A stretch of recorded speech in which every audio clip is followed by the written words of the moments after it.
Hace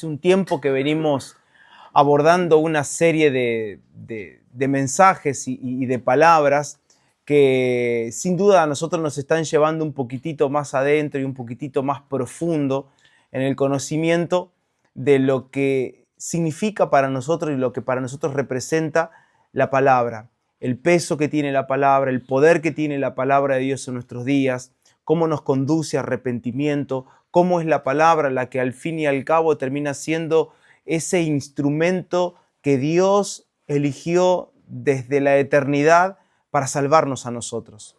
Y la salvación es la que está actuando en nosotros, lo hemos aprendido, no es que la salvación es un momento y ya está, la salvación no tiene que ver con la repetición de una oración o con un momento específico o con una fecha especial, sino que la salvación es algo cotidiano, algo que todos los días estamos experimentando nosotros. Y hace varios meses que venimos observando de cerca algunos detalles que nos llevan a poner en énfasis y atención a la palabra de Dios, que cuando la palabra de Dios trabaja, en realidad es cuando Dios trabaja. La manera en la que Dios tiene de trabajar con nosotros es enviando su palabra. La envía para sanar, para restaurar, como leímos en ese salmo, ¿no? Para librarnos del sepulcro y de la muerte, para alumbrar nuestro presente, también para darnos luz acerca de nuestro futuro, de los días que vienen.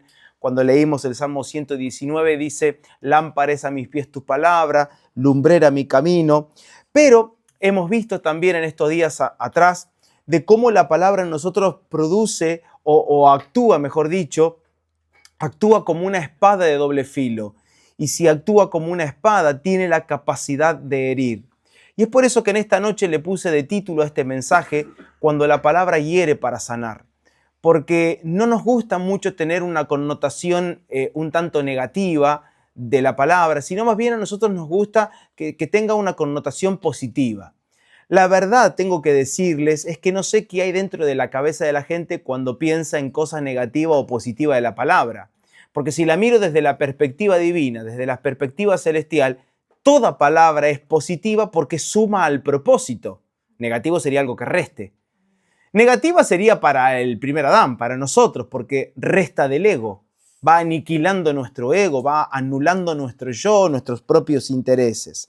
Entonces, Dios permite que la palabra actúe como espada justamente para cortar, en primer lugar, para ir a lo profundo y para separar. Eso es lo que hace. Dice que discierne, dice que desparrama, separa. Lo que produce es esa discriminación entre lo que es Cristo y lo que no es Cristo. Hemos recordado, estoy haciendo un resumen, las palabras de Dios a Jeremías cuando lo llama y Dios le dice, yo te puse mis palabras en tu boca, pongan atención, puse mis palabras en tu boca para arrancar y para destruir, para arruinar y para derribar, para edificar y para plantar. ¿Qué le había puesto Dios en la boca a Jeremías? Palabras. Palabras que iban a tener el efecto de arrancar, el efecto de destruir, de arruinar y de derribar. Entonces, la palabra cuando viene a nosotros siempre produce en nosotros la vida de Dios. Por esta razón dice, y lo hemos observado en Juan capítulo 1, que en esta, es decir, en esta palabra que es Cristo mismo, el verbo, en ella habitaba la vida y la vida era la luz de los hombres. Esa palabra se encarnó en un vaso de barro. Se lo conoció en las calles de Galilea como un tal Jesús de Nazaret. Y la palabra de Dios tomó forma de hombre. Y la palabra de Dios, la que era desde el principio, vino a nosotros para poder traer vida y traer luz a los hombres. Entonces, ¿qué hacía Jesús cuando hablaba, cuando Él se expresaba? Estaba separando. Todo el tiempo separaba. Por un lado quedaban los hipócritas y por el otro lado los pecadores. Los hipócritas, que eran los sepulcros blanqueados, los que aparentaban tener una vida buena, una vida de estatus religioso, ¿no? Como diciendo, no, yo soy importante, yo conozco las escrituras, no, yo soy bueno en Dios, mirá cómo oro, mirá cómo es mi ayuno, porque se paraban en las esquinas de las plazas para tener oraciones grandielocuentes, ¿no? Con palabras rimbombantes y espectaculares. Sin embargo, Jesús, cuando estuvo con ellos, le dijo, ustedes son sepulcros blanqueados. Por fuera están bonitos, pero por dentro se están pudriendo todo. Entonces la pudrición los estaba matando de a poco a esta generación de hipócritas. Pero con los pecadores él comía. A los pecadores él se les acercaba. Con los pecadores él mantenía una relación espectacular, porque él mismo dijo en Lucas 5:32, no vine a llamar a justos, sino a pecadores al arrepentimiento. Entonces siempre él está buscando poder, como el médico, sanar al enfermo. Él está tratando de recuperar a una generación que está perdida y que está muerta en el pecado. Se me venía a memoria o el episodio de Juan 6, si quieren buscarlo, Juan 6:66, y voy a leer hasta el verso 68. Juan 6:66 dice, desde entonces muchos de sus discípulos volvieron atrás y ya no andaban con él. Dijo entonces Jesús a los 12, ¿queréis acaso iros también vosotros? Le respondió Simón Pedro, Señor, ¿a quién iremos? Tú tienes palabras de vida eterna. Wow, a mí este pasaje me encanta porque cuando se acabaron los panes, cuando se acabaron los peces, cuando se acabaron los milagros, Jesús los sentó a todos, comenzó a hablarles y las palabras que Jesús les estaba comunicando no le agradaba demasiado a esta gente. Y no era gente común. Acá Juan se encarga de describirlos, de darle una descripción. Juan lo que está haciendo es decirte quiénes eran. ¿Y quiénes eran? Los discípulos. No eran los 12, pero eran otros discípulos. Era gente que ya habituaba, tenían el hábito de seguir a Jesús. Y no es poca cosa este detalle, ¿eh? No sé si ustedes se habían percatado de ese detalle. Yo no. Y leyendo en estos días me doy cuenta de que no era gente común, no era gente que rotaba en el público. No. Eran discípulos, era gente que estaba acostumbrado a seguir a Jesús, estaban con él, sin embargo se fueron. Por eso Jesús mira hacia el costado y dice, hey, ¿ustedes quieren irse también? Mirando a los 12. Y es ahí donde Simón Pedro se pone de pie y le dice, ¿a quién iremos si solo tú tienes palabras de vida eterna? Entonces, cuando muchos de los discípulos se volvieron para atrás, uno de ellos es el que hace esa pregunta, se la hace a sí mismo, pero también la hace como en representación de todo lo que eran ellos, y diciendo, ¿pero a dónde vamos a ir? Si vos tenés palabras de vida eterna. Y mi pregunta es, ¿a dónde vamos cuando vamos y qué buscamos? Porque muchas veces nosotros, nuestro corazón divaga, nuestra mente divaga y a veces nos queremos escapar de lo que Dios nos está ofreciendo porque no tiene apariencia divina. Porque nos gusta el toque, porque nos gusta la sensación del culto, porque nos gusta el sentir la presencia, que lo tenemos que colocar entre comillas. Hay gente que siente la presencia pero nunca oye la presencia, nunca oye la voz de Dios. Y como un día lo hemos aprendido como comunidad, necesitamos nosotros migrar del sentir al oír. No puedo pasar toda mi vida sintiendo cosas. ¿Es malo sentir? No, es hermoso. Es más, toda nuestra vida vamos a estar sintiendo cosas en nuestro corazón. Necesitamos que nuestro corazón siga experimentando las proposiciones del Espíritu como lo hemos aprendido. Ahora tengo que aprender a oír al Señor. Y estos discípulos lo que estaban diciendo es, ¿a quién vamos a ir si la capacidad de oír que tenemos hoy es para oír tus palabras? Entonces, si la palabra no nos hace permanecer, nada nos va a hacer permanecer. El punto de comunión siempre es la palabra. ¿Por qué? Porque en la palabra está la vida, porque en la palabra está la luz. Fuera de la palabra no hay luz, fuera de la palabra tenemos días tenebrosos, días oscuros, etc. Toda la frustración del hombre se le puede atribuir tranquilamente a una vida que se divorció de la palabra de Dios.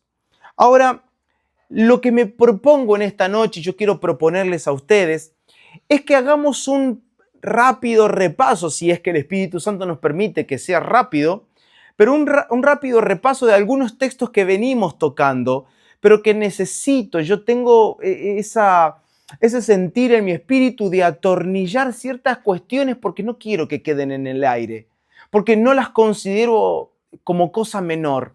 No es un asunto menor hablar de lo que la palabra hoy está produciendo en nosotros. ¿Y qué hemos visto en los últimos sábados? Vimos el Salmo 19, que, como lo estuvimos viendo en nuestro Congreso Identidad en Chivilcoy, lo volvimos a remarcar el sábado pasado, hoy quiero volver a atornillar ese Salmo que tiene palabras que si las logramos capturar en el espíritu, puede llegar a destrabar muchas cosas. Pero también hemos visto 2 Corintios capítulo 7, cuando Pablo le escribe a los hermanos diciéndole, me alegro ahora de que esa tristeza que ustedes tienen la haya producido Dios. Porque la tristeza que Dios produce, la produce para arrepentimiento. Y teniendo entonces el Salmo 19 en mente, que ahora lo vamos a volver a leer, teniendo el Salmo 19 en mente, un salmo que nos habla de las reprensiones del Señor, de las amonestaciones del Señor, de la palabra del Señor, de la ley del Señor que necesita tomar valor y peso en nosotros, que cuando me refiero a la ley me refiero a la palabra del Señor. Nos habla de los juicios del Señor, esos juicios que se gestan en nuestro corazón por causa de la palabra. Teniendo esto, yo quiero que vayamos al libro de Nehemías, y yo sé que ustedes, que son extremadamente inteligentes, van a cazar en el aire el concepto de lo que el Espíritu Santo nos quiere enseñar. No obstante, quiero que nos mantengamos alerta para aprender esto en esta noche. Nehemías capítulo 8. Quiero leer estos dos versículos nada más, el verso 8 y el verso 9. Nehemías capítulo 8, versículo 8 y versículo 9. Dice este pasaje, y leían en el libro de la ley de Dios claramente, y ponían el sentido de modo que entendiesen la lectura. Y Nehemías, el gobernador, y el sacerdote Esdras, escriba, y los levitas que hacían entender al pueblo de Dios, dijeron a todo el pueblo, día santo es a Jehová nuestro Dios, no os entristezcáis ni lloréis, porque todo el pueblo, ¿qué pasaba? Lloraba oyendo las palabras de la ley. ¡Wow! Lloraba oyendo las palabras de la ley. ¿En dónde estamos parados? Israel había regresado del exilio. Y ahora más adelante lo vamos a repasar bien, pero vayamos teniendo en cuenta estas cosas. Israel había regresado del exilio. La identidad espiritual del pueblo de Dios estaba devastada. Ya ni sabía quiénes eran, y aquí tenemos una generación que sin duda ya había nacido en Babilonia.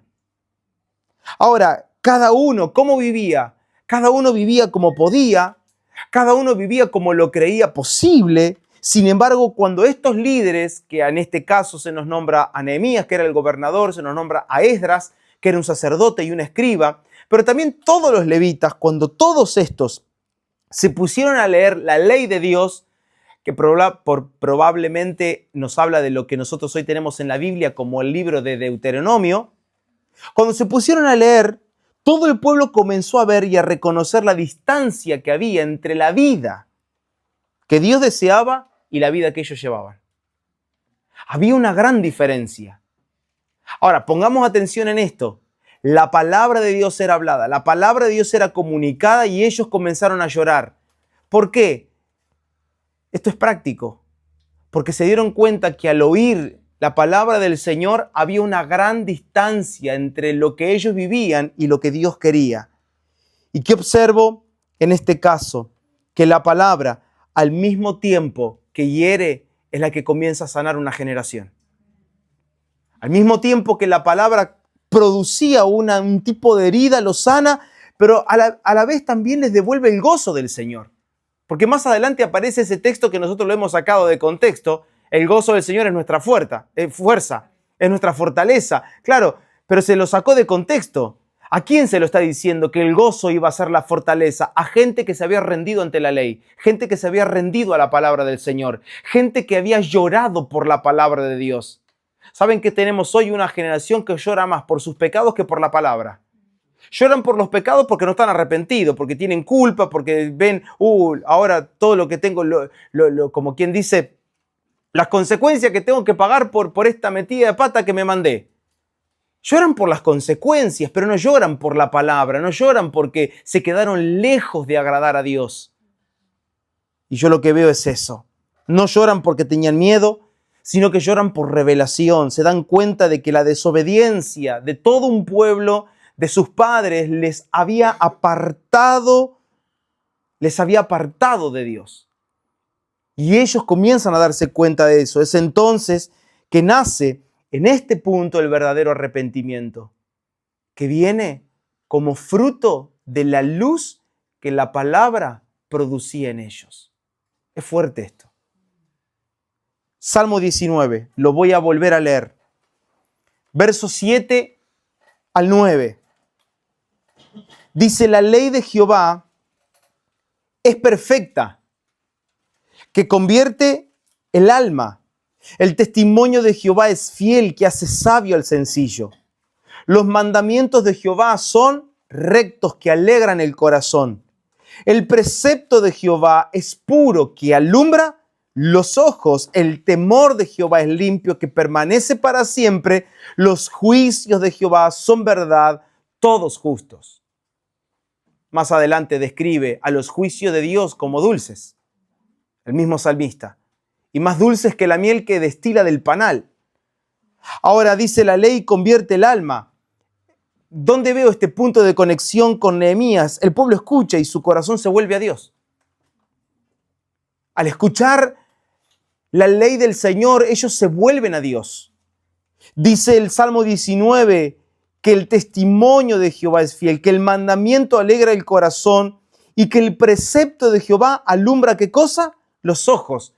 ¿Qué le pasó al pueblo que había regresado, al pueblo de Dios regresado del exilio? Ellos comenzaron a entender. Habían comenzado a experimentar la luz del Señor en sus corazones. Sus juicios son verdad. ¿Qué le pasa a este pueblo? Reconocen la distancia, como lo dijimos hoy, la distancia que había entre su vida y la palabra de Dios. Y aunque hay tristeza al principio, Nehemías 8:10 termina con ese texto. No se pongan tristes porque el gozo del Señor es nuestra fortaleza. Entonces, la palabra que los quebró, la palabra que los quebrantó, terminó siendo la misma palabra que a ellos los restauró en el tiempo.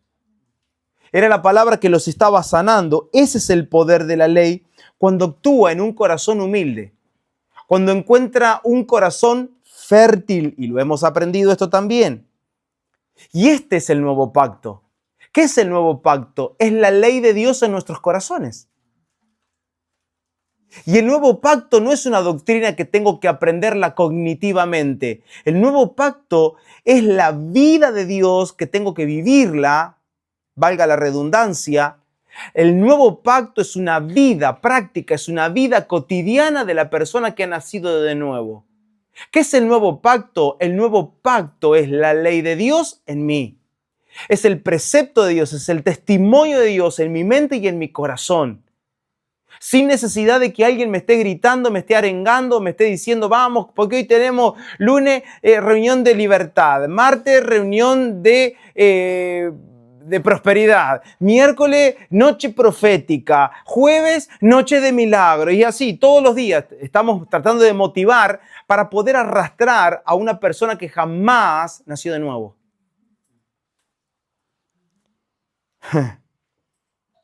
Es entonces que me doy cuenta que la palabra traspasa los pactos. ¿Saben por qué, hermanos?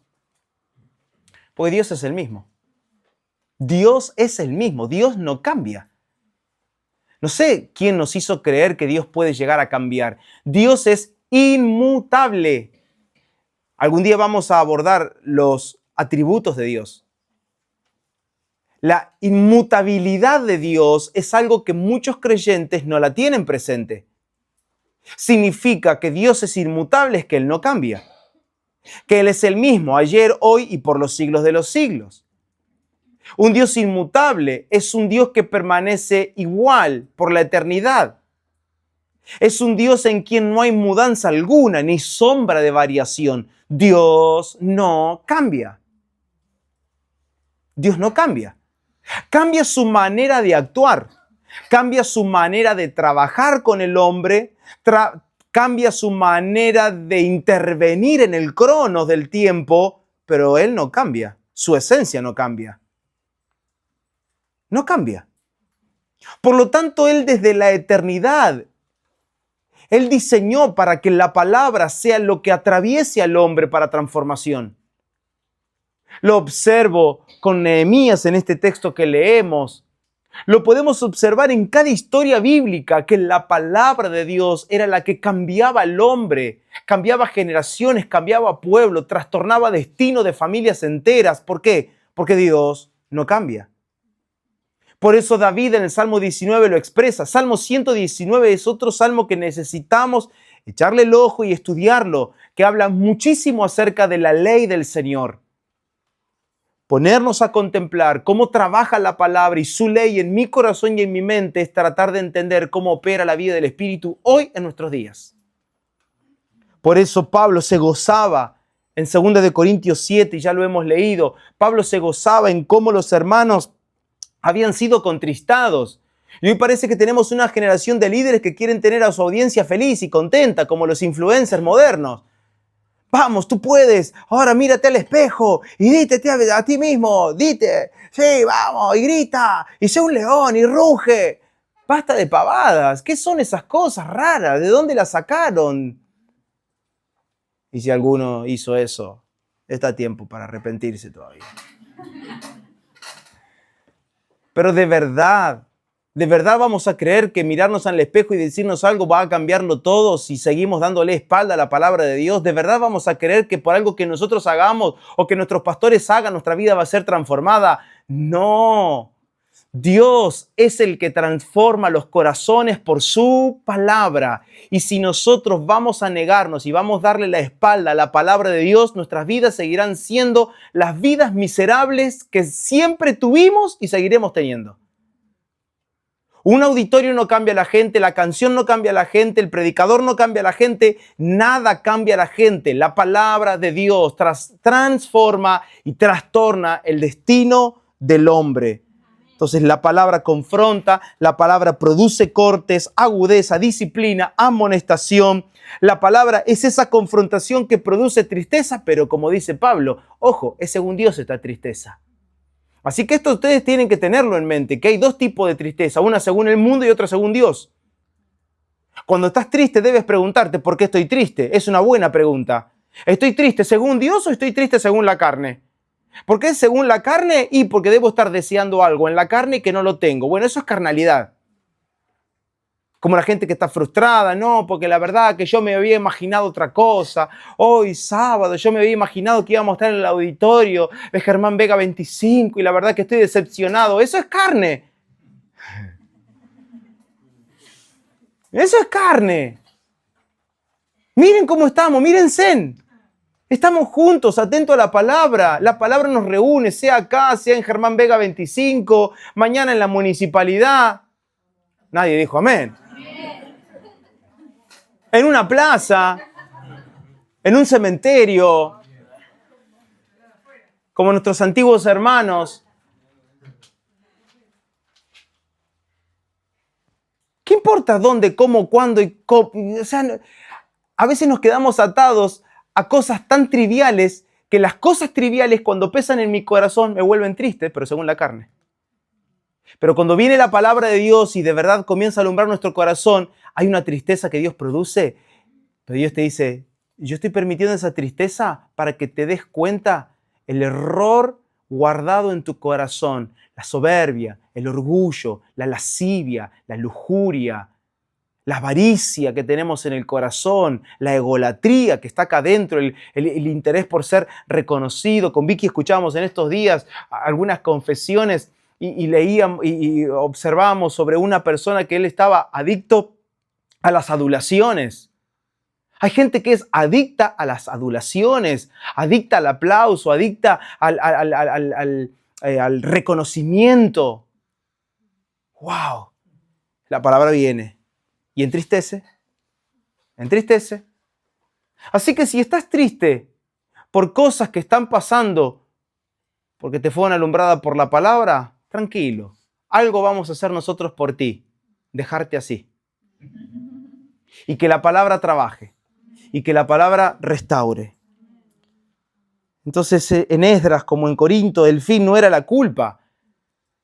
No era dejar un pueblo devastado. Imagínate, llegás, tenés tu casa en ruina y encima viene alguien y te está dando trácate. No, porque esa es la connotación que nosotros tenemos. Mire, un día yo estaba enseñando y cuando termino se me acerca alguien y me dice, no, pero no nos podíamos ni mover de la silla, tirate un chiste por lo menos. Claro, porque se está esperando eso. Y la verdad que no me sale a mí. Bueno, si me sale natural, algún chistecito por ahí, pero trato de eliminar el tener una predicación subjetiva. Trato de purgarme en ese sentido, trato de limpiarme, por eso siempre me escucho, tengo personas que me rodean, que me corrigen, esto no lo hagas más, esto no lo digas, perfecto.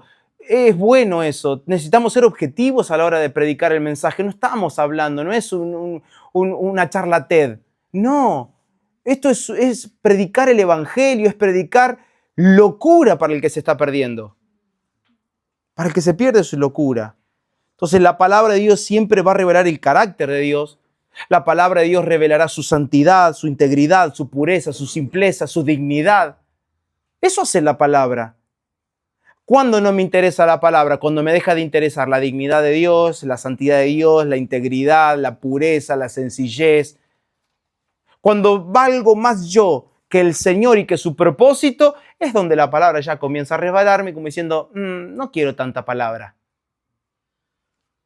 Se me vienen cosas a la mente, así tipo lluvia se me vienen. De cosas que la gente me ha dicho, pero siempre palabra. ¿Y qué otra cosa vamos a tener? ¿Qué querés que hagamos? La fiesta de la espuma. No, porque... Bueno, no sigo. Iba a ser de malo que iba a decir. Por este motivo, el llanto del pueblo en Esdras no fue derrota, fue un despertar. Fue un despertar. ¿Saben qué me recuerda? Me recuerda, y ahora vamos a pasar, porque está todo entrelazada esta historia. Es maravilloso. Hoy a la mañana volví a leer y le decía a Vicky, esto está buenísimo, le digo, porque yo ya me chupé los dedos a la mañana, hermano. Me lo vengo chupando en la semana, los dedos, ¿sí? Convengamos, ¿sí? Cada vez que me levanto para estudiar. Pero hoy a la mañana me los terminé de chupar. Y dije, esto está buenísimo, porque ¿quién entra acá? Y me recordaba, el Espíritu Santo me recordaba a Ageo, cuando él les habla al pueblo de Dios diciendo, hey, miren que el templo está en ruina, las casas de ustedes están espectaculares, pero el templo está en ruina. Así que, miren, y vino la palabra de Dios a Zorobabel, y vino la palabra de Dios al pueblo, y ¿saben qué dice la Biblia? Y despertó Dios el espíritu de todo el pueblo. Porque siempre que viene la palabra de Dios, produce un despertar. Ahora bien, hay dos cosas que nosotros necesitamos con urgencias. Dos cosas, para el que está anotando. Número uno, necesitamos saber quién es Dios. Y en segundo lugar, necesitamos saber qué quiere Dios. Lo vuelvo a repetir. Dos cosas que nosotros necesitamos saber con urgencia.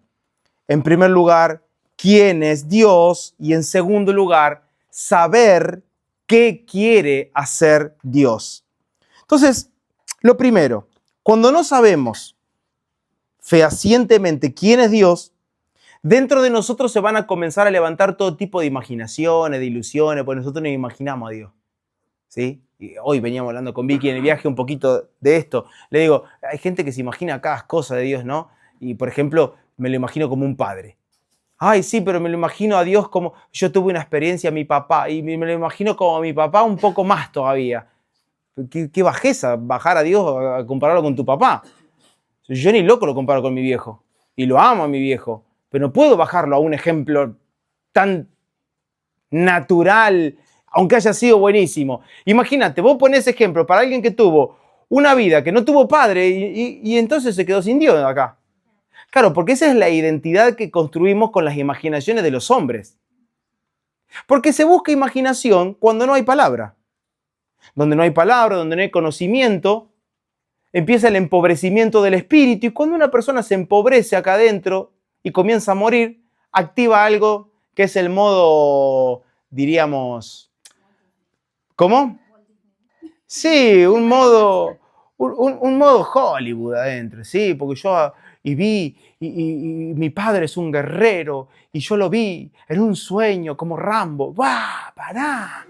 O sea, yo he escuchado esas cosas, ¿eh? Y usted también. No se hagan los que nunca escucharon esas cosas raras, ¿sí? Porque claro, nos imaginamos y tenemos después de unos sueños, ni te digo si te comiste un guiso de mondongo y te comiste 2 platos, y Dios era una mezcla de Rambo y de MacGyver. Bueno, muy viejo, ¿no? Sí. Tranquilo. Que nadie se entere que tengo más de 40. ¿Eh? Entonces, en vez de tener un Dios real, comenzamos a tener un Dios a nuestra imagen y semejanza. En vez de ser nosotros a la imagen y a la semejanza de Dios, hacemos todo lo contrario. Comenzamos a construir un Dios a nuestra imagen y a nuestra semejanza. Y en segundo lugar, necesitamos saber qué quiere hacer Dios. Porque lo primero, si no conozco quién es Dios, voy a imaginarme cualquier cosa, voy a pensar cualquier cosa de Él, voy a tener un Dios a mi manera y cuando venga la palabra voy a decir, no sé si están así, pero lo acabas de leer. Sí, pero yo en mi experiencia, ahí está el tema, la experiencia de tus fantasías. Y eso nos lleva a un segundo error que nosotros con urgencia necesitamos recuperarlo, es saber qué quiere hacer Dios. Porque si tengo una imaginación falsa de Dios, si tengo una concepción errónea de quién es Él, voy a también tener una concepción demasiada, extravagantemente errónea de lo que Él quiere hacer. Y ahí comienzan los famosos ministerios personales. Cuando tu imagen de Dios está borrosa o es una que te la construiste vos solito, ahí empieza todo nuestro mundo y todo un evangelio que gira alrededor de mí. Yo soy la estrella, yo soy el elegido, yo soy un instrumento especial en sus manos. Aparecen todas esas cosas, ¿o no? Yo soy la niña de sus ojos. Y empezamos. Y no paramos. Y no paramos de verdad. Porque yo soy especial, porque Él me llamó y porque no hay otro como yo. Soy único. Y se nos mezclan un poquito de este filósofo y no nos damos cuenta. Un poquito de este coacheador, un poquito de la Biblia también para que tenga ese tinte de soy cristiano. Y comenzamos a construir fantasías personales. Y ahí empieza todo el mundo pseudo, mundo profético. Yo escucho a los profetas de hoy en día y vos ven autos nuevos, ropero nuevo, aviones, maletas, ve una ventana abierta, ve una puerta abierta, está todo abierto. Cerrá pues te van a entrar fanadas en cualquier momento. Pero todo está abierto, todo abierto, sí, todo se te abre de par en par y Dios va delante tuyo. Claro, porque cuando todo gira en torno al hombre, necesito hacerlo sentir importante al hombre. Hijo mío, te vi cuando llorabas en tu cama. Todos algún día lloraron en la cama. Sea porque te golpeaste el dedo chiquito del pie contra la punta de la cama, o porque tu esposa te dijo, mamá, mañana viene mamá a casa. Nada, broma. Entonces ahí terminamos a tener esos caprichos ministeriales que nada tiene que ver con lo que Dios quiere recibir. Y Dios está esperando un corazón rendido y nosotros estamos queriendo, no sé, subirme arriba de un tren y irme no sé a dónde, y irme de misionero a la ventana 440. Y ya empezamos a flashear Y en vez de estar atento para ver qué Dios quiere de mí, yo estoy atento para ver qué yo quiero hacer. No importa lo que Dios quiere, lo importante es lo que yo quiero darle a Dios. Y ahí comienza. Entonces, se me vino a memoria una historia en estos días mientras escribía esto. La historia de dos personas que comenzaron a hacer algo que Dios no esperaba de ellos y que encima lo hacían a la manera de ellos, no a la manera de Dios, como si fuese poco lo otro. Y dice que comenzó a subir un fuego extraño a la presencia del Señor. Y este fue Nadab y Abiú, que eran hijos de Aarón, quienes hicieron ese fuego extraño, es decir, hicieron fuego, colocaron incienso sobre el altar que él nunca había pedido, y dice Levítico 10:2, no lo busques, solo se lo leo, salió fuego de delante de Jehová y los consumió y murieron delante de él. ¡Puah! Entonces nosotros a veces nos tomamos muy a la liviana el tema de hacer algo para el Señor, pero no nos damos cuenta de que hubo gente que quiso hacer cosas para Dios que Dios nunca les había pedido y que murieron. Me recuerda también la historia de Usa, cuando quisieron ponerle ruedas a la presencia del Señor.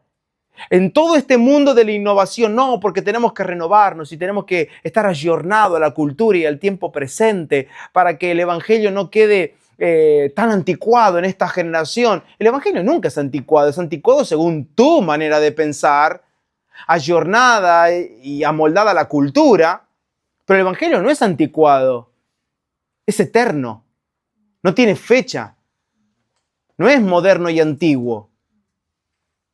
Y cuando no ponemos atención a lo que Dios quiere hacer y a cómo Dios quiere hacerlo, terminamos como Nadab y Abiú, muertos, o como Usa, que queriendo extender la mano para que el arca no caiga, muere allí en aquel momento. Seco quedaron. Entonces, tenemos que tener este cuidado, porque todo esto es producto de alguien que se divorcia de la palabra, de alguien que se vuelve una persona distraída y desatendida de la palabra del Señor. Entonces, ¿qué significa este fuego extraño? Representa todo aquello que hacemos y que pretende honrar a Dios, pongan atención, pero que nunca nace del Espíritu ni de su palabra. Y yo necesito que nosotros como comunidad pongamos atención en esto. Ojo, no sea cosa que estemos haciendo algo o que intentemos hacer algo que no nazca del Espíritu ni de la palabra de Dios. Porque todo lo que no nace de la palabra de Dios es fuego extraño para Él. Todo lo que no nace de su Espíritu es fuego extraño delante de Él. ¿Qué es esto? Es la adoración falsa, la que está cargada de sentimientos. Es un servicio, entre comillas, que está cargado de tradiciones, de costumbres, de sentimientos, pero es una adoración que carece del deseo de Dios y de su palabra. Entonces, no, lo hago porque toda la vida lo hice. Y con Vicky lo hemos charlado muchísimas veces, con los chicos también, con los nenes en casa. ¿A qué punto? Necesito estar fresco acá, no puedo. Pero a veces somos así, somos como que tenemos una cajita para pensar. Y es nuestra cajita encima. No es la eternidad y la dimensión de Dios que usamos para pensar y para analizar. Entonces prefiero seguir haciendo lo que aprendí, lo que toda la vida conocí, entendí, que abrirme paso en la ley y en el espíritu de vida que mora en mí y decirle al Señor que tu palabra fluya en mi interior, que tu palabra me limpie, que tu palabra elimine las tradiciones, las costumbres, las impurezas, todo lo que no es Cristo, elimínalo por completo, límpianos como vaso para que yo pueda identificar lo que vos querés recibir. Señor, no quiero ser un Nadab, no quiero ser un Abiú que mañana te esté ofreciendo un fuego extraño. Es muy fuerte esta historia. Podemos darnos cuenta de lo que sucede cuando no conocemos a Dios ni conocemos su deseo. Que son estas dos cosas que dije hace un ratito que necesitamos recuperarla con urgencia. ¿Quién es Dios y qué quiere hacer Dios? ¿Quién es Dios y qué quiere hacer Dios? Y cuando estas dos cosas nosotros las buscamos de todo corazón, y por favor, Quiero que nos dejemos ministrar por el Espíritu Santo en este momento. Cuando estas dos cosas las buscamos incesantemente, desesperadamente, anheladamente, algo va a ocurrir en nosotros. Y es que la palabra va a comenzar a herir de verdad, pero para sanarnos. La palabra va a ser como esa operación, va a ser como una cirugía que va a comenzar a sacar todo lo mío, porque eso es salvación. Es la eliminación de todo lo que es mío. Es la eliminación de Julián. Lo limpia, lo purifica y lo restaura. Entonces, Dios está todo el tiempo invitándonos a correr hacia Él, a abandonar nuestra vida, a abandonar nuestra propia voluntad. ¿Y cómo sé, pastor, de que yo realmente estoy buscando estas dos cosas? Las entiendo acá, pero ¿cómo puedo saberla acá en mi corazón? Porque hay un deseo urgente de querer perder tu voluntad. De decir, Señor, te entrego, tengo ganas de esto, pero ¿sabes qué? Me doy cuenta que esto no está en tu palabra, así que yo te lo entrego. Señor, descubrí en mi corazón que hay avaricia, que no le puedo poner fin a esto, que quiero tener. Y esto no está en tu palabra, Señor. Hoy lo denuncio delante tuyo, yo te lo entrego, Señor. No quiero ser este. Cuando tu corazón se llena de lascivia, de deseos impuros, engañosos, Señor, esto no es conforme tu ley, no es conforme tu palabra, Señor, lo entrego. Te lo entrego. No puede haber dos señores. O Cristo se enseñorea de nuestras vidas o lo hace el diablo. O lo hace nuestro Señor Jesucristo o lo hace Satanás. Y a modo de querer ir cerrando, y dije querer, no dije que iba a cerrar, a modo de querer ir cerrando, Jeremías 13:10, porque es como dar la vuelta en la última curva que nos va a conectar con el primer texto que leímos al principio. Jeremías capítulo 13, verso 10. Dice su palabra en Jeremías capítulo 13, verso 10. Este pueblo malo que no quiere oír mis palabras, que anda, ¿en qué cosa anda? En las imaginaciones de su corazón y que va en pos de dioses ajenos para servirles y para postrarse ante ellos, vendrá a ser como este cinto que para ninguna cosa es bueno. Wow. Dios le llama a su pueblo, le dice a este pueblo, ¿qué cosa? Hay una, ¿cómo? Malo, exacto, malo. ¿Dónde está la maldad? ¿En hacer algo malo? No, en no hacer lo que tenés que hacer. ¿Y qué tengo que hacer? Oír sus palabras. Este pueblo malo que no quiere oír mis palabras, que anda, y aquí tienen ustedes, lo venimos aprendiendo, por eso trato de ir concluyendo en esta noche. Fíjense en ustedes cómo se torna la vida de una persona que está lejos de la palabra de Dios. ¿Cómo dice acá? Que anda en qué cosa? En las imaginaciones de su corazón y que hace en segundo lugar, va en pos de dioses ajenos para servirles. No podés servir a dos señores. O sirves a la carne o sirves al espíritu. Y se postra ante ellos. Va a ser como este cinto que para ninguna cosa es bueno. Y acá vamos a pararnos. Esta es una palabra para el pueblo de Judá. Estaban atravesando una crisis espiritual profunda, severa ya le diría. Estaban en terapia intensiva. Ellos seguían haciendo, ¿qué cosas? Los ritos religiosos, recién lo dijimos. Ellos se servían a Dios con sus costumbres, con sus tradiciones, la vida. Toda la vida hicimos esto, pastor, hay que seguir haciéndolo. Amén, aleluya, gloria a Dios, vamos para adelante. ¡Qué culto poderoso que tuvimos! Ahora es tiempo de levantar la mano. Vamos, levante su mano. Y toda la gente levanta la mano. Yo a veces voy a alguna reunión y parece que está piñón fijo, ¿no? Brazo derecho. No, chuchuguá era. Sí, hay reuniones en modo chuchuguá últimamente, lamentablemente también lo digo. Porque parece que la gente no hace nada si el que está arriba de una tarima no se lo dice que tiene que hacer. Levante su mano derecha. ¿Por qué la derecha? Y si va alguien sin mano, yo no sé qué hará, pero no importa. Levante su mano derecha, vamos, diga conmigo, repita, decirle al que tiene al lado. Todos los ritos espectaculares al pie de la letra, pero estaban en crisis. ¿Qué es lo que te salva? ¿Hacer lo que siempre hiciste? No, vuelve a oír al Señor.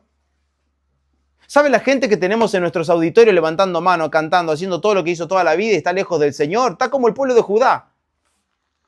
En una crisis, están en terapia intensiva espiritualmente. Seguían haciendo estos ritos, pero la idolatría y la hipocresía estaban corrompiendo el corazón de ellos. ¡Wow! Estaban corrompiendo el corazón de ellos. Mientras tanto, ¿qué pasaba? Mientras ellos estaban flacos espiritualmente, estaban súper distraídos, llevando la vida que querían, imaginándose a Dios, no oían las palabras del Señor, se postraban ante los dioses ajenos, edificaban una vida hipócrita, porque por fuera eran unos religiosos espectaculares, pero por dentro estaban repodridos.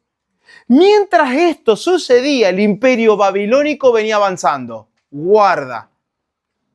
El imperio babilónico con Nabucodonosor II venía avanzando, cada vez más cerca, cada vez más poderío, cada vez más fuerza tenía. Y estos estaban en Babia.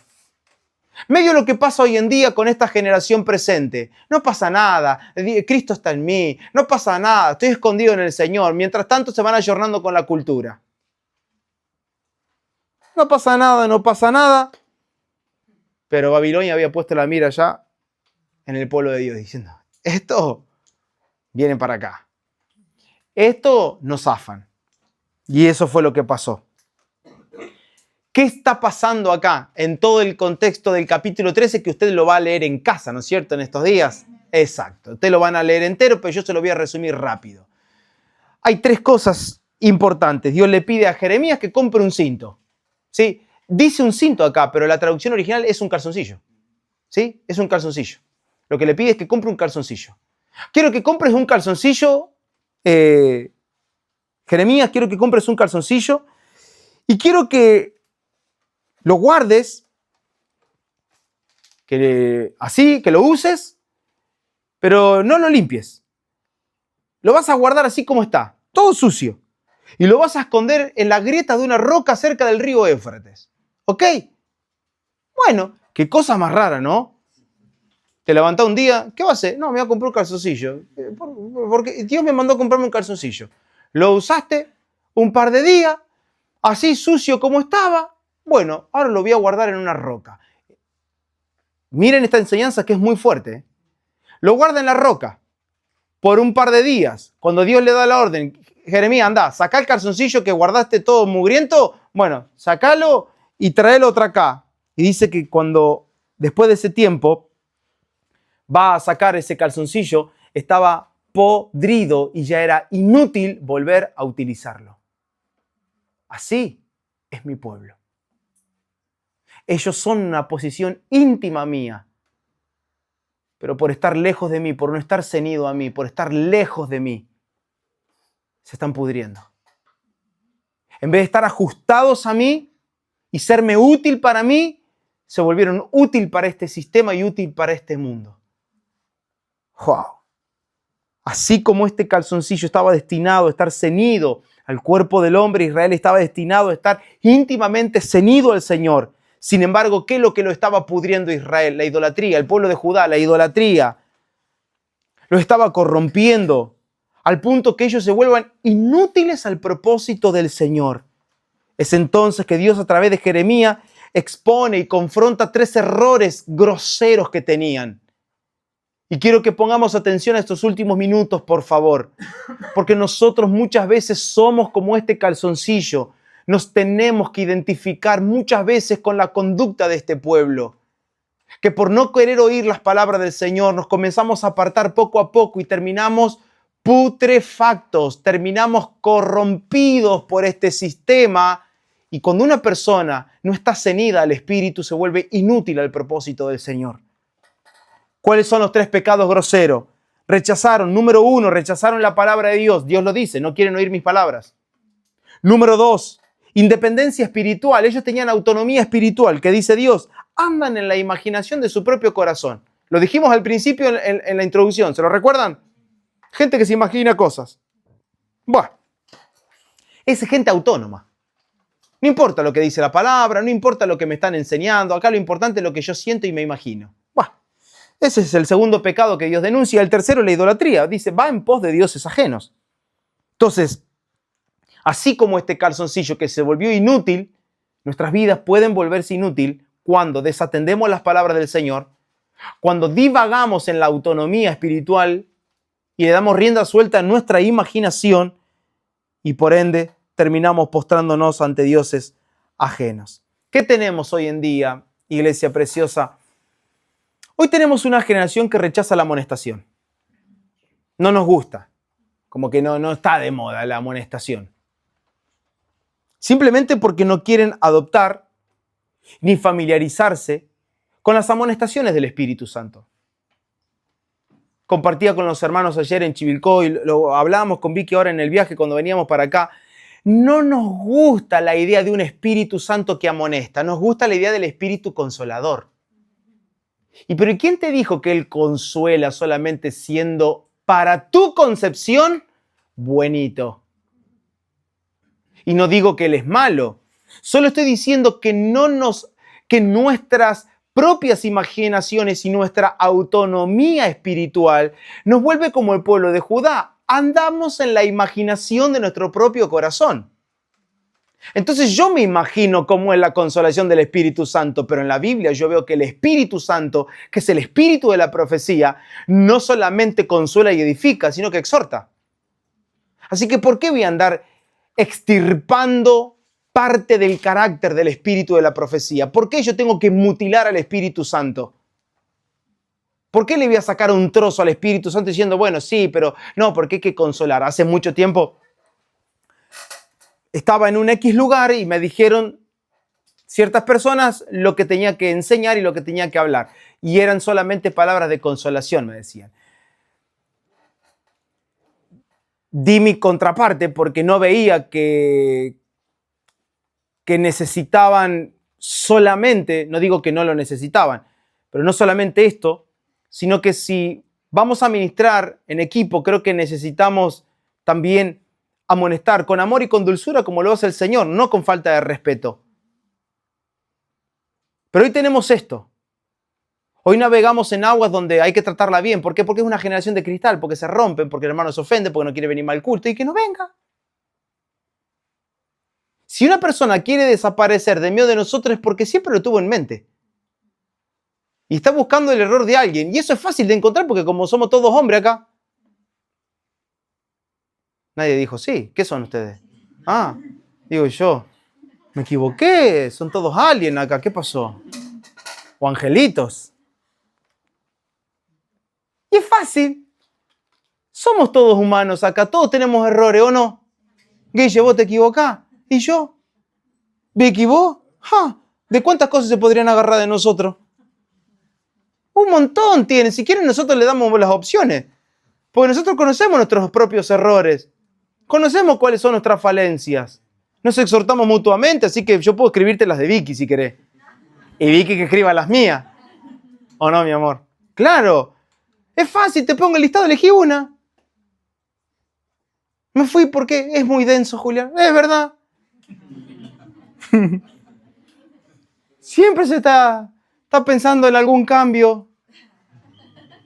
No, ¿por qué? Digo esto porque hoy llegamos temprano y tomamos mate como siempre y ya pensamos en algo. Pero no le vamos a decir a los que llegaron tarde qué pensamos, ¿o no? Va a ser sorpresa. Algo bueno, tranquilo, ¿sí? Pero tenemos esta cuestión de que nos divorciamos de la palabra y enseguida ahí empiezan las imaginaciones y toda esta cuestión. Entonces, no nos gusta ese perfil del Espíritu Santo. ¿Qué quiere la gente del Espíritu Santo? Que lo toque. ¿O no? Yo he visto en internet algunos predicadores, toca al Espíritu Santo sí, tocalo, pero no me gobierne. Me tocas, pero no me gobernás a mí. De verdad, la gente es así. Porque cuando están en ese auditorio espectacular, que a quien no le gustaría tener un auditorio así, es hermoso, y no estoy en contra de eso, pero cuando estás en un auditorio espectacular, con algún pianito de fondo y que un predicador te dice, toca lo Espíritu Santo y vos te caes, te revolcás, te llorás, todo espectacular. Bien, me encanta, hasta ahí voy bien. ¿Qué haces en tu casa después? ¿Qué haces con el control de tu televisor si cambias el canal cuando las cosas se ponen difíciles? ¿Qué haces con tu teléfono cuando te quedas sola en la habitación? ¿Quién sos con tu esposa? ¿Cómo es tu carácter? ¿Cómo le hablas a tu mamá, a tu papá, a tu hermano, a tu esposa? ¿Cómo la tratás? ¿La tratás como Cristo a su esposa? ¿O la tratás según la imaginación de tu corazón porque vos creés que tenés un justificante para tratarla así a tu mujer o viceversa? ¿Quiénes somos en realidad? Porque hay gente que debería estar tocada por el Espíritu Santo, más que tocada, necesitaría ser trompeada por el Espíritu Santo. Espíritu Santo, dormilo a este. No lo toque. ¿Dormilo o lo duermo? No, tranquilo, bajemos un cambio. Pero de verdad lo digo, porque nuestras fantasías nos llevan a un toque del Espíritu Santo un domingo, que yo sienta el fuego, que yo sienta que hablé nuevas lenguas. Ay, porque ahora hablé otras lenguas que antes no hablaba. Mira vos, qué bueno. ¿Y en casa? ¿Siguen las lenguas de siempre? Estoy siendo práctico, ¿no? ¿Se entiende? Es lo importante. Miren, el rey Joacim, que era el rey que estaba presente en estos días, donde Jeremías está hablando y está haciendo este acto profético con el calzoncillo, el rey Joacim había mandado tiempo más tarde a quemar el rollo del profeta Jeremías. Es decir, una persona se encargó de escribir todas las palabras que Dios había comunicado por Jeremías. Y Joacim detestaba a Jeremías. Lo odiaba con todo su corazón, con alma y vida. ¿Y qué era? No solo que odiaba al mensajero, odiaba el mensaje y mandó a quemar todo. Quemen todo lo de este loco. Quemen todo, saquen todo esto de acá. Decidió quemar la palabra de Dios. Y hoy en día, ¿saben qué? Los rollos se siguen quemando. Nos encanta quemar la palabra de Dios en nuestra privacidad. Cuando decidimos ir por nuestra voluntad, cuando decidimos ir por nuestra carne y no por el espíritu, es quemar los rollos. Somos como Joacim. Ay, Señor, no importa lo que dice tu palabra. Yo tengo ganas de hacer esto porque esto lo de la carne está bueno. Total, después Él me perdona después. Nosotros solo queremos ver cómo Dios nos ve desde una perspectiva consumada, como dijimos y hablamos el jueves. No, porque Dios se pone la lente de Cristo y me ve perfecto. Sí, consumado te ve perfecto. En su plan eterno Él nos ve perfecto. Somos la iglesia sin mancha y sin arrugas. Pero necesitamos ser purificados, necesitamos ser limpiados, necesitamos arrepentirnos. Necesitamos eliminar lo que no es Cristo de nosotros. Si no, ¿para qué va a enviar su palabra a Él? Si ya está todo el fruto, ¿para qué quiere la palabra como semilla en tu corazón entonces? ¿Cuál es el sentido? Miren, Jeremías 29:10. Y ya estoy terminando. Porque Jeremías se lo estaba diciendo. ¿Y recuerdan cuál fue el primer texto que leímos hoy? El de Nehemías. Un pueblo que regresó del exilio ¿de dónde? De Babilonia. Y que lloraban ante la ley del Señor. Cuando les hablaban y le comunicaban la palabra de Dios, lloraban porque veían la distancia entre ellos y Dios. Y Dios utiliza a Jeremías. Estoy haciendo este resumen rápido para concluir. Lo utiliza a Jeremías para decirle, hey, mirá, ustedes son como este calzoncillo.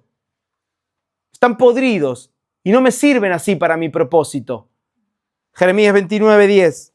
Porque así dijo Jehová, cuando en Babilonia se cumplan los 70 años, yo os visitaré. ¿Y qué dice?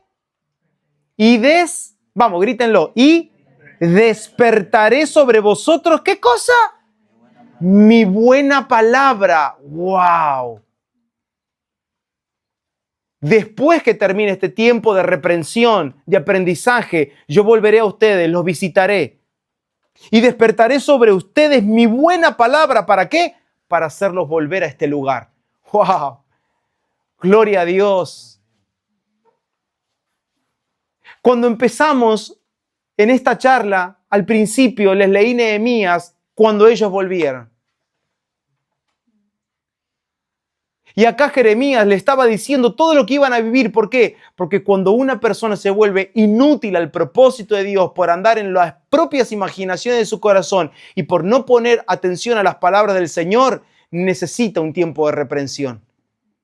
Ese tiempo de tristeza que viene. Por eso cuando comenzaron a leer la palabra del Señor se entristecieron, lloraban. La vida que nosotros venimos viviendo durante tantos años no es lo que Dios desea. Y no, papito, cambia. Por eso Nehemías los termina consolando lo último y le dice, vamos, pero no estén tristes, vamos a comer, vamos a beber, vamos a recuperar nuestras fuerzas. ¿Por qué? El gozo del Señor es nuestra fuerza, pero ya la palabra estaba trabajando en sus corazones. Es acá que se cumple el retorno. Y hay 3 regresos del pueblo de Dios a Babilonia. El primero fueron aproximadamente 50.000 judíos regresando bajo el liderazgo de Zorobabel, que fue un gobernador. El segundo regresado por Esdras. Y el tercero con Nehemías para recuperar la dignidad. Todo estaba en ruina. No fue regresar y ya está. Levantamos todo y listo. No, había que trabajar. El descuido de la palabra de Dios le costará a nuestra generación. Papis, por favor, no descuidemos la palabra del Señor. Si nosotros como padres vamos a descuidar la palabra del Señor, si nosotros con Vicky decidimos un día andar en las imaginaciones de nuestro corazón por causa de no poner atención a la palabra de Dios, yo sé quién pagará el precio, no solo nosotros, sino nuestros hijos. ¿Quieres desatender la palabra de Dios? Hazlo, tu hijo lo pagará, tranquilo. No hay problema. Nuestras generaciones están en riesgo, pero nosotros no, tenemos una mirada muy personal. Bueno, es lo que a mí me gusta así. Y nos olvidamos de nuestra familia, nos olvidamos de nuestra generación, nos olvidamos que fuimos plantados en una ciudad llamada Bragado, que es hermosa, preciosa, que fuimos plantados en Chivilcoy, que fuimos plantados, vaya a saber en cuántas otras provincias representadas están aquí, países. Muchachos, hoy estamos acá, mañana no sé en qué continente estaremos, en qué país estaremos. Pero estoy seguro que lo que Dios hará con cada uno de ustedes en los próximos años, cuando salgan de aquí como enviados, será lo que Dios ha comenzado en esta ciudad. Lo que Dios comenzó en casa, con un papá, con una mamá que dijo, en esta casa vamos a honrar la palabra de Dios. En esta casa vamos a cerrar el flujo de las imaginaciones de nuestro corazón. Vamos a castrar nuestro corazón. Y este tiene que ser el pacto que tiene que vivir cada matrimonio, con un corazón castrado, con un corazón circuncidado, con un corazón purificado, limpiado por la palabra del Señor, diciendo, no queremos que haya un sobrante en mi corazón. Esa es la circuncisión. Es decir, no quiero que en mi corazón haya algo mío, que sea todo del Señor. Que mi corazón se mantenga exclusivo para el Señor, exclusivo para el Señor. Y fue así que cuando regresaron, claro, el primer regreso, imagínate, regresar a tu lugar. Quizás algunos todavía vivían de cuando se habían ido y llegabas a tu casa en ruina, todo hecho torta estaba. Todo hecho pedazos, el templo de Dios derribado, los muros derribados, la tristeza que tendrían.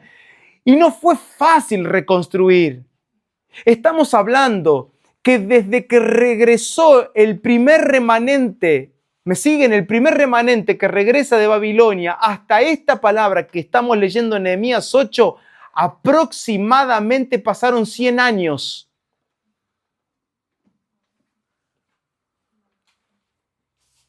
Imagínense, no es fácil restaurar. No es fácil recuperarlo todo, no es algo de la noche a la mañana. Interviene ¿quién aquí? El profeta Ageo. Claro, porque algunos habían construido su casa, pero como estaban lejos de la ley del Señor, andaban en las imaginaciones de su corazón. Y Dios, ¿qué dice? Lo reprende. ¡Ey, pará! Regresaste a la tierra, pero para hacer mi voluntad otra vez. No vuelvas a cometer el mismo error que te dejó cautivo. Volviste a esta ciudad, volviste al Señor. ¿Y qué tal si ponen su mirada en las cosas del Señor? Están a adornar sus casas ahora. El problema no era que se reconstruyan la casa, porque imagínate, llegar a una ciudad para vivir y no tener un techo que te cubra de la lluvia y sí, reparate las paredes, levantate unas buenas paredes, ponete un buen techo, trata de armar un hogar que te caliente en el invierno. Pero esto ya la estaban artesonando, dice Ageo. La estaban decorando. Ya estaban eligiendo el color de los sillones. ¿Ahí qué plataforma iban a pagar? Ay, papito, paga Netflix. Ya estaban artesonados y Ageo viene y dice, hey, están decorando la casa y mi casa está en ruina. Vamos, suban al monte, busquen madera. Es tiempo de reconstruir la casa de Dios y dice que la palabra despertó el espíritu del pueblo. Así que hay varias intervenciones constantes de los profetas Dios trabajando a través de los profetas en su pueblo para tratar de despertar de una vez por todas de la pereza espiritual que tenían. Cuando la palabra hiere para sanar. Porque la idea no es dejarte en culpa, no es dejarte en ruina, es levantarte, es levantar tu casa, tu generación y por sobre todas las cosas hacer de que vos y yo, que tu familia y que mi familia les sean útiles a Dios. ¿Sabes lo triste que es tener? Yo me pongo en lugar de Dios. Un mal ejemplo pero denme licencia. Tener a alguien que dice que te ama, que quiere servirte y que vive en una ciudad, pero que vive en la ciudad, mientras vive en la ciudad, hace lo que quiere. Sí, pero adentro de ese lugar me levanta la mano, me canta, me dice que me ama, que me quiere, que me hace un pacto de no sé qué. Pero después de lunes a viernes hace lo que quiere. Cuando se queda solo, está prisionero de la inmoralidad sexual. Cuando nadie lo ve, está prisionero de la pornografía, atado al adulterio, atado a la mentira, a la avaricia. ¿Quién es esta persona que levanta su mano? Y es gente que de boquita para afuera, espectacular, pero un corazón lejos del Señor. Mas nosotros no seremos así. Seremos una comunidad que siempre vamos a poner el énfasis en la palabra del Señor. Y vamos a tratar de todo corazón de amar la palabra del Señor, amar sus amonestaciones, amar su consuelo y amar la edificación que ella nos provee por el Espíritu Santo. Padre, yo te doy gracias. Gracias por darnos esta palabra que nos levanta y que nos edifica. Y solo una cosa yo te pido en esta noche.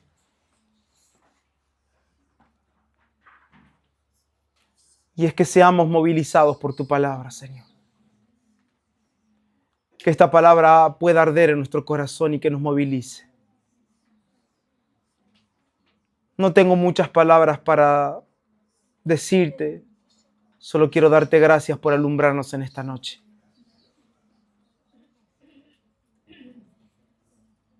Y que esta palabra actúe en nuestros corazones de manera eficaz. Y que nos haga diligentes, cabales, conscientes de la realidad espiritual que vivimos en ti, Señor, la cual es hermosa. Pero no queremos una realidad discursiva, queremos una realidad real en el corazón. Te amamos. Amén. Amén.